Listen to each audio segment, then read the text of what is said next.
double skip. The double skip is a very frustrating movement, so don't beat yourself up if you don't get it right away.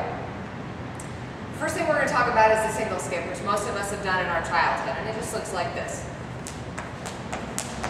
The one thing I want you to notice is that I'm landing on my toes with each skip, not flat-footed. So you want to do the same thing with a double skip, it's just the rope is going to pass underneath your feet twice for each jump. That's why we call it a double skip. There's some things you want to think about when you're doing the double skip. Number one, you want to make sure you're landing on your toes and not your whole foot each time.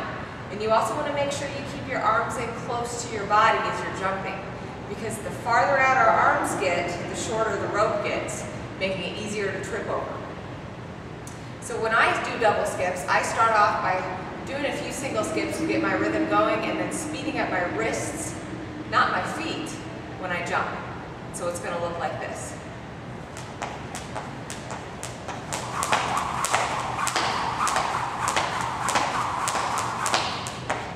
Ideally, you don't want your feet to jump too much higher than with a single skip. You may get a little bit more air off the ground, but you want to maintain that same cadence, that same jumping speed, landing on your toes each time with the double skip as you do with the single skip. If you have single skips, but you're really struggling to get your double skips, one way that you can progress into that is doing a double, then a single, then a double, then a single, and so on and so forth until you get comfortable with stringing double skips together. So that's going to look like this.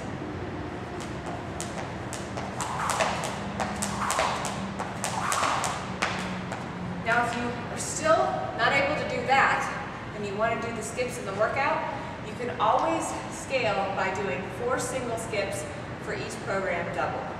So that's a 4-to-1 ratio, and you'll get quite a workout that way.